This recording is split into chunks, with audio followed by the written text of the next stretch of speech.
Lee Summit is your destination for big city vibes and small town charm. Head to the downtown Lee Summit Farmers Market, where local meets fresh. Then grab a cup of coffee and discover a variety of shops and boutiques just around the corner. Continue the fun in downtown Lee Summit at a retro arcade bar. Discover your new beer at one of our 6 locally owned breweries. Cool off with some handcrafted cocktails at happy hour. End the night with live music and good company.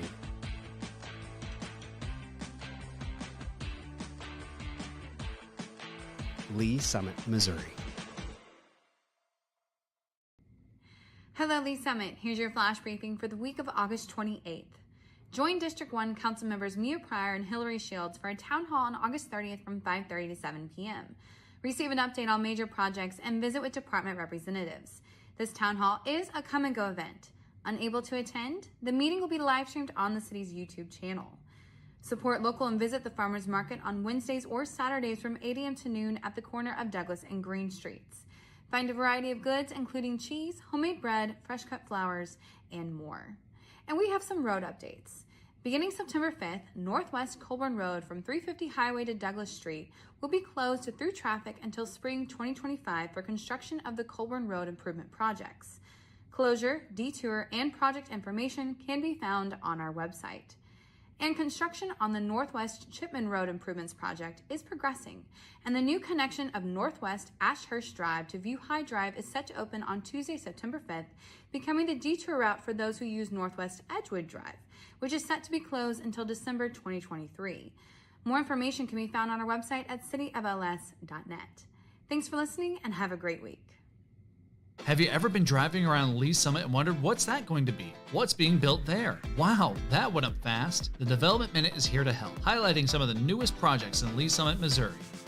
The Lee Summit Transfer Facility, located at the Resource Recovery Park in South Lee Summit, is a Missouri Department of Natural Resources regulated facility, providing a location for contractors and developers to recycle debris. The facility, which offers equipment only found in 2 other facilities in the U.S., will break down recyclables like rebar, concrete, and more. Existing city services will continue at the Resource Recovery Park. Rain Tree Village, a senior living community, is being developed off of Highway 150 at Arbor Walk. The 3-phase project on 12 acres will offer independent and assisted living, short-term rehab, and long-term care for residents. The 150,000 square foot facility will have 126 residential units, 60 memory care units, and 80 to 100 staff members. It is set to open in 2024. New Longview is getting Apothecary Wines and Spirits. The wine, beer, and spirits store will offer local, classic, and rare vintages and libations. Opening date coming soon. Smoothie King is coming to 1440 Northeast Douglas Street, south of St. Luke's East Hospital. The smoothie company focuses on using whole fruits, vegetables, and healthy ingredients in all of its blends. The store is set to open on Tuesday, September 12th. Summer Moon Coffee is opening its first Missouri location in Lee Summit at Summit Fair Shopping Center on Saturday, August 12th. The coffee shop uses a wood-fire coffee roasting process that offers a different flavor profile than air roasting. The Lee Summit location features a drive-thru, online order ahead, and outdoor seating. That's it for the Development Minute. For more about upcoming projects, visit cityofls.net.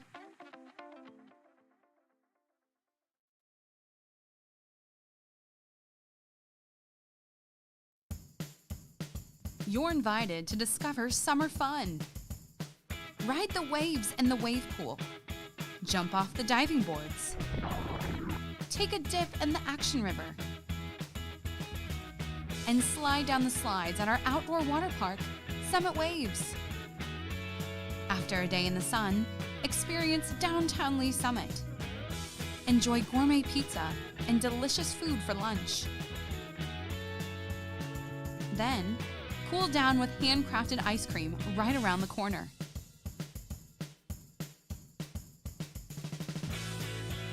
Summer at the Summit, Lee Summit, Missouri.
it on?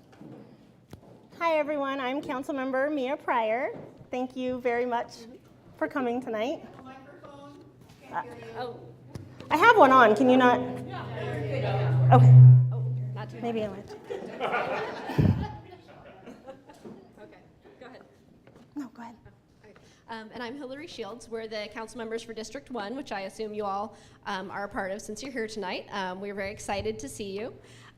So tonight we are going to hear from some city staff members, and then after that we will take a little break, and then we'll come back and have kind of an informal question and answer time where we have different staff members at each table, so you can come around and talk if you have any questions about parks or our fire department or police department, city manager. You'll be able to talk to all them, and we'll be here as well to talk and answer your questions to the best of our ability. We have snacks over here. So my voice is just naturally loud, so maybe, should I move this down? No, you're okay. Okay.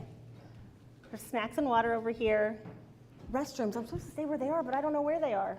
They are right down the hall. They're and right down the hall. And to the right over here. They're down there. And thanks to staff for putting this all on. I know you guys worked hard. Thank you, Crystal. I know you put a lot into this. So, and thank you guys for taking time out of your night and being here. Yeah, we really appreciate all of you coming out tonight, all of the staff members that are here tonight as well, taking time out of their very busy schedules as well to meet with everyone. I want to just kind of briefly introduce myself, and I think Mia will as well. We'll tell you just a little bit about our priorities for the city, and then we'll turn it over to staff who are going to do some presentations about our new farmers market plaza that we have coming together, about a couple of police department initiatives and some parks department initiatives as well. So as I said before, I'm Hillary Shields. I live here in the downtown area. Of course, the district covers downtown, and then it goes all the way south down to Raintree. I live here with my husband Mitch and our 8-month-old son Felix. As far as I know, I am the first council member to ever have a baby while sitting on council. Not actually on council, thankfully, but and my big priorities for the city are the Farmers Market Plaza that we're going to hear about. We've been working on this as a city for 10 years, and it's finally coming together, and we're going to hear some really exciting updates about that. And then my other big priority this year, I'm chairing the Finance and Budget Committee, and we're talking about our fund balance policy, which may not sound exciting, but basically the city has a big savings account. Every year when we end up spending less than we bring in taxes, we save that money, and it has built up and up over the years. And at this point, there are really tens of millions of dollars in there that we need to decide what we're going to do with.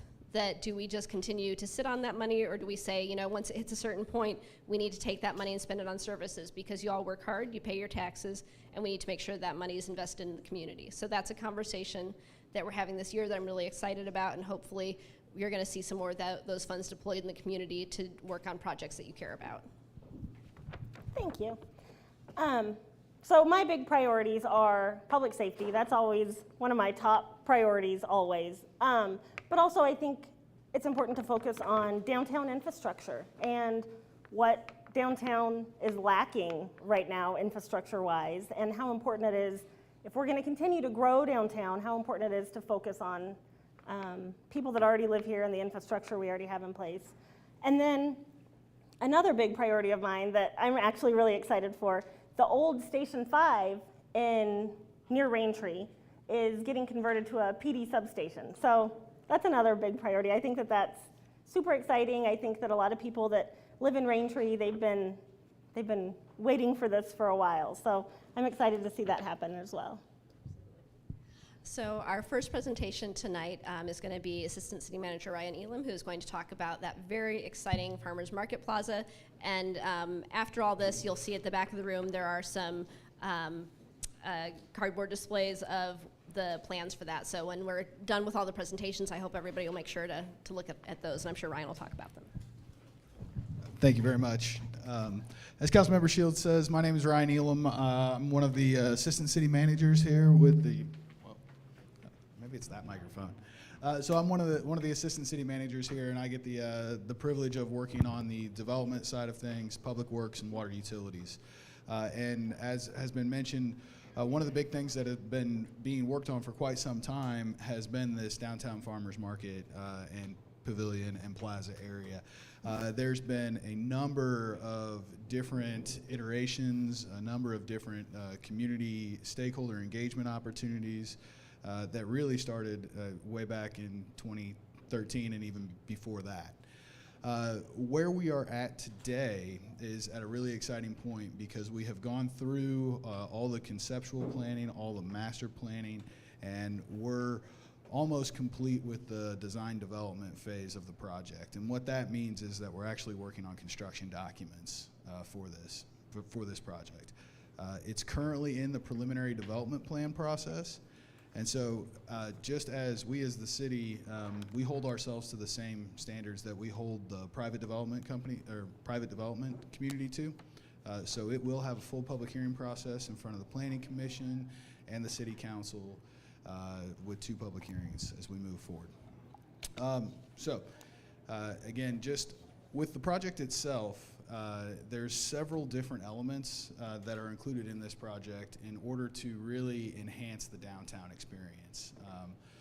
When the project was being developed or being thought about and conceptualized, we were very intentional with how we selected the team that was going to work on it and what we wanted to have be the driving factors for that. So much so that we've got a unique approach to how this project is coming forward. We have a partnership with a master developer, with Lane 4 Property Group.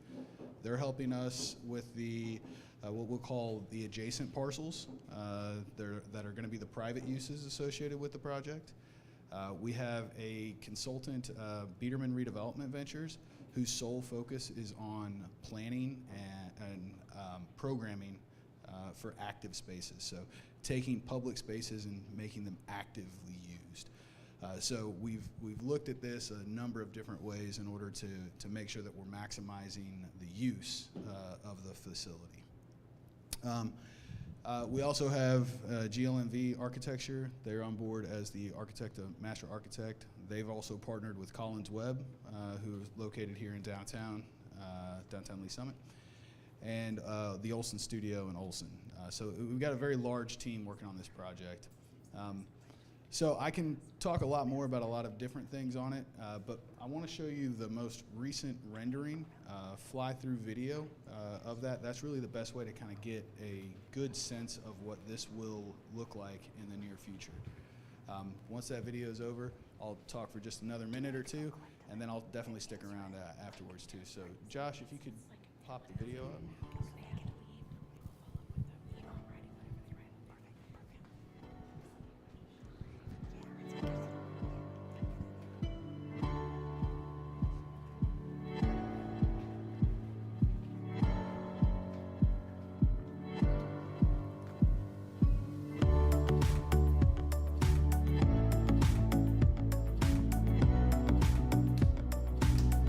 So as you watch the video, the items that are in white are the private components, and those are conceptual. Everything that's in color, that is the public components of the project that we're moving forward with. This area through here is currently where Green Street is.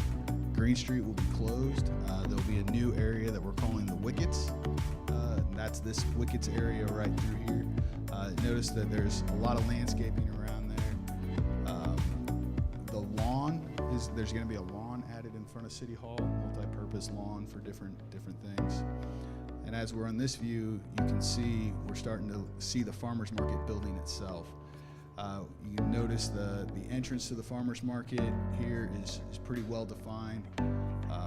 Large building. There will hold there's space for 50 indoor vendors in there, in that building. The market itself, all of these garage doors starting here will be able to be opened up, so you'll have a true indoor-outdoor space. So you'll be able to spill out underneath the canopy in the performance venue area. Underneath the canopy. Oh. Okay. Sorry. Sorry. Again, you can see there's lots of places in the project as well for public art. Public art's a big driver of this project and the look and feel overall through there. That's the video through there. So again, Farmers market, pavilion space, performance venue, and the Wickets Plaza area are all of the public components. The stuff that you can't see that are really major improvements as well, there's a very large storm sewer pipe that needs to be replaced that runs underneath this project. That will be replaced with this project as well as several other underground utilities. And that'll actually be the first work that begins on the project. And that's currently out to bid for the underground work. And we are looking to have that final approved at the end of September, when looking to break ground sometime in October for the underground utilities. So with that, I will stick around, and there's lots of pictures, and you can take a look at them and get a better understanding, and I'll be happy to talk through any of the aspects of the project with y'all. So thank you very much.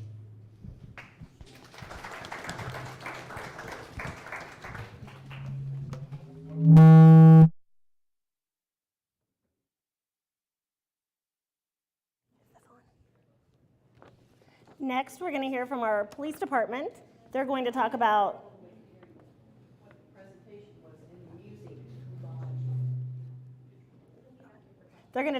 the SNAP overview and the PD substation that's going to go in South Lee Summit. So thank you.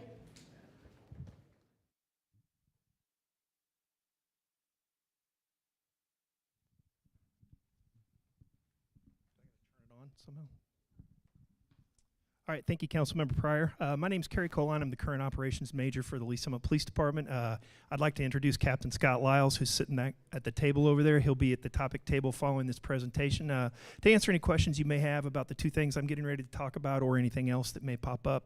The two topics, as was mentioned by Councilmember Pryor, are the SNAP program and then our proposed substation for the South, citizens in the South. So I'll start with that. Fire station number 5, which is located at 150 in Windermere. We're currently in the process of evicting the fire department. They're going to move.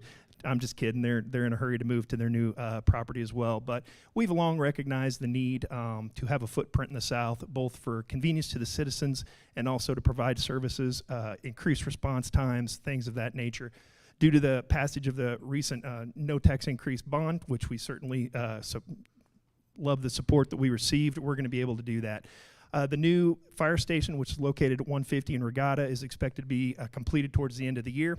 We currently have architects who are going over the footprint to see how we can repurpose that, which was big for us, to take an existing city structure, repurpose it. It'll provide services like walk-in reports, fingerprinting. If you found property and want to drop it off, it'll save people from that location from having to drive all the way up to 10 Tudor to do so. So we're excited about that. Exactly how we staff it is still a little bit up in the air. We will definitely have a police services officer, but we also want to have a uniformed approach there too, just like I said, to increase response times. So second initiative that I want to talk about is one we're really excited about. It's been ongoing now since April. We are a CALEA accredited agency, and part of that CALEA accreditation process is we send out surveys to the public. And one thing that we noticed was we got a lot of feedback on theft from autos, larcenies, things of that nature that were occurring in our neighborhoods. So we took a look at that, did a data-driven approach, and I'm sorry, I should have mentioned there's pamphlets on all the tables that go over this program. We came up with the SNAP initiative. Cops love acronyms, as you can tell. So we had to give one to it. It stands for Secure Neighborhoods and Property. On the inside of that pamphlet, it goes over a bit of the data that we found, and what we're looking to prevent is, or help reduce, is preventable crime. So you leave your car unlocked with a person inside, or you leave your garage door open, leave valuables in the car when you're shopping. So we took this approach, which I would say is probably about 70% educational and then about 30% enforcement driven. Our CIOs, or community interaction officers, are a big part of this program. They meet with the homeowners associations.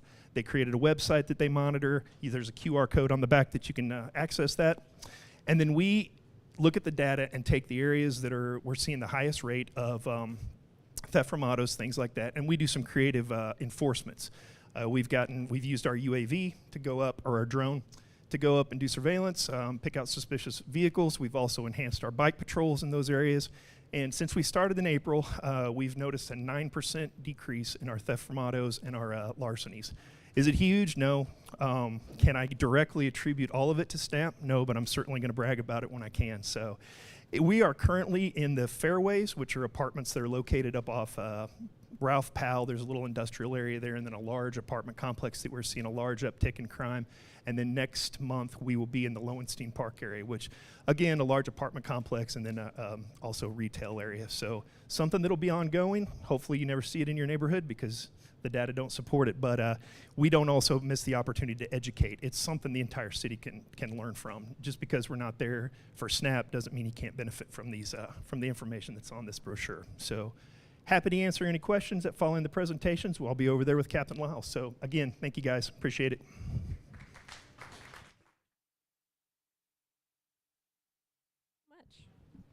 And our last presentation from staff this evening is going to be Joe Snook from the Parks Department. It's going to tell us some exciting new activities. Well, thank you very much. Appreciate it. And I also realize that I am the only thing keeping you guys from the break and snacks. So I will try to be brief and just give you a quick overview of a couple of projects that we just finished up in District 1. In your guys' district, as well as the next project we have going on, and a few bigger projects that are coming down the way. First, I would mention, do we have any pickleball players in the house? Only a couple. I am shocked. I thought all of Lee Summit played pickleball. That's what they tell me. We added 2 new pickleball courts down at Osage Trails Park. Osage Trails Park is off of Pryor Road, just north of County Line Road, down by the Raintree Lake area. And the Napa Valley area subdivision. So there's 2 brand new pickleball courts down there. That makes 10 outdoor pickleball courts in Lee Summit. We have 17 indoor pickleball courts that can be used at any one time. But pickleball, if you didn't know, is the fastest growing sport in the United States. The pickleball people like to remind me of that on a regular basis. So I have done my due diligence and passed that on to everybody else.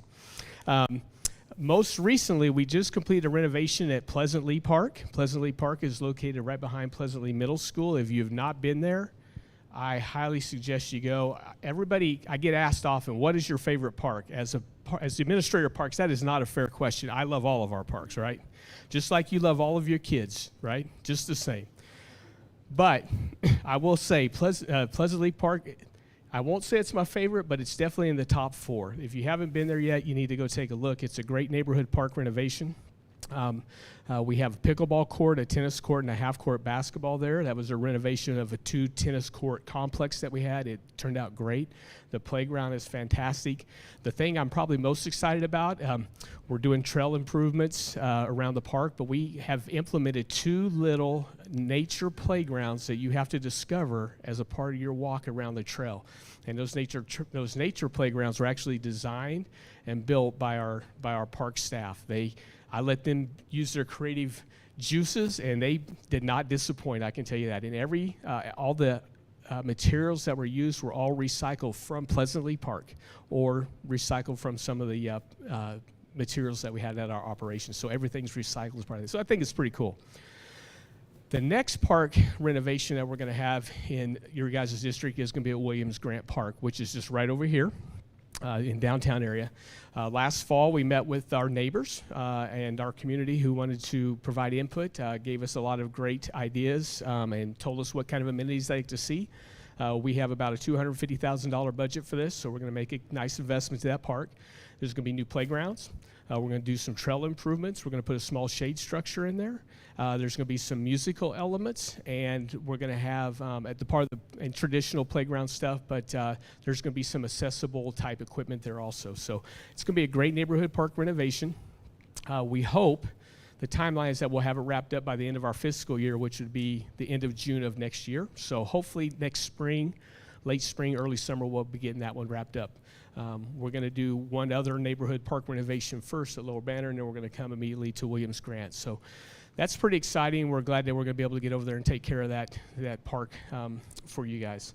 From a park system, I just want to mention a few projects that we have coming up over the next several months and probably the next couple of years. First one, I mentioned, I didn't mention this, but with all of our playground renovations, we are removing the mulch surfacing in our playgrounds and going to unitary surface. So basically, artificial turf is going to be our surface of choice for all of our playgrounds.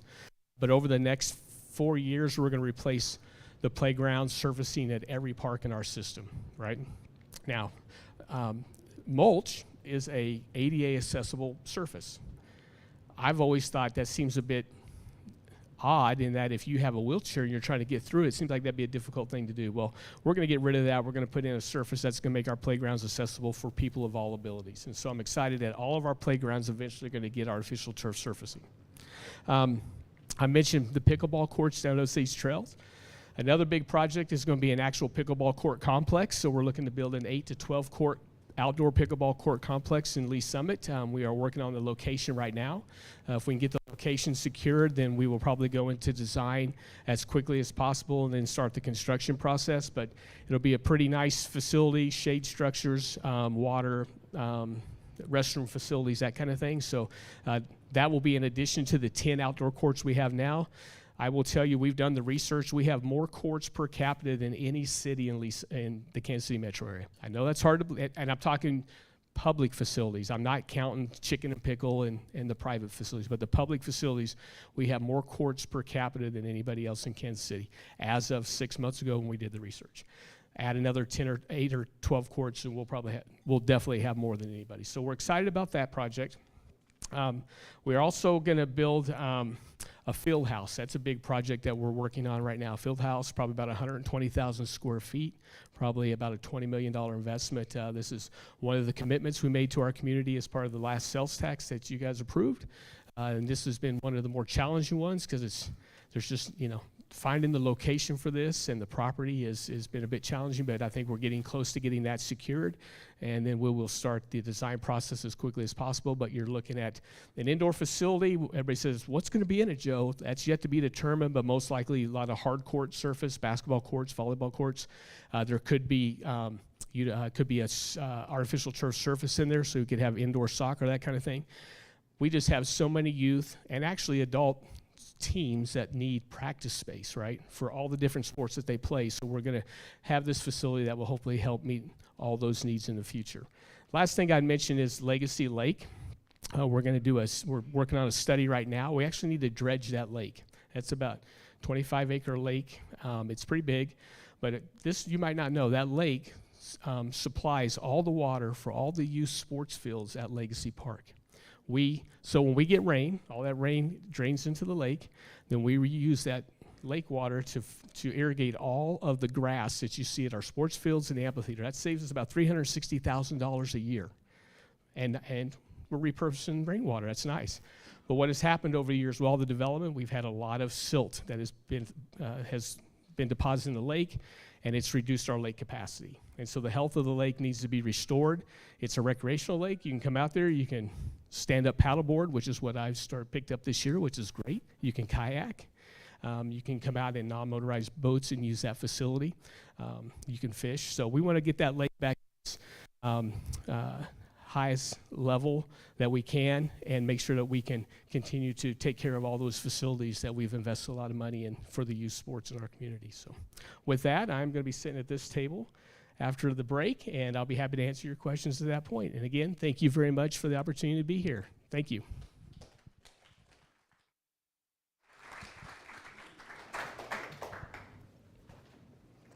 Thank you very much for the presentations. And one thing I did want to mention, because I get this question a lot, Station 5 that we've talked about is going to be the PD substation. The new Station 5 is going to be close by. It's going to be right next to Love Coffee. So I know I get the questions of what is that going to be. So that's going to be the new Station 5 that you guys see being built right there. But yeah, thank you to the staff. And yeah, so we just wanted to let you guys know what the rest of the evening looks like. So after this, we're going to take just a short 5-minute break. And then we have members of our city staff at all these different tables. And you're free to come and sit down, ask them questions. Me and I will be here to talk with you individually. We're just happy to be accessible, hear any concerns you have with the city, any if you've got any good stories, we love those too. And so also, if you need to leave early and you don't have a chance to ask a question that you want to ask, there are these comment cards on each table, so you're more than welcome to fill those out and either leave them on the table or hand them off to a member of staff. And if you check the box or circle that you'd like a response, then we'll make sure that someone gets back to you regarding your comment or question. So with that, please feel free to grab snacks, use the restroom. And could I just really quickly have each staff table introduce themselves so that people know where to go with their particular questions? I'm Joshua Johnson. I'm the Director of Development Services. Very cool. Scott Miles with the Police Department. Joe, you already introduced yourself, I think. Yes, you got it. Okay. Mike Anderson, Deputy Director of Public Works. Mike Snyder, Fire Chief, and I have Jim Eden, our Fire Marshal, with us as well. Don Bennett, Assistant Director of Water Utilities, and I have Sarah Miller, Community Relations Specialist. Great. And then Ryan, you're back there about the Farmers Market Plaza. All right, so thank you. Looks like all the tables are taken, so I'll just hang out up here by these chairs. And that's Mark Dunning, our city manager. So. And I also wanted to say that if you guys have a concern, please come tell us what your concern is, because we can only address and help with what we know. So if you have a concern, definitely make us aware so we can try to get it fixed. Absolutely. And our phone numbers and emails are on the city website, and you're always welcome to reach out that way as well. So we'll go ahead and break there. We'll take 5 minutes, and then if you have any particular questions, please come up and talk to us or any members of staff. And thank you all again for coming.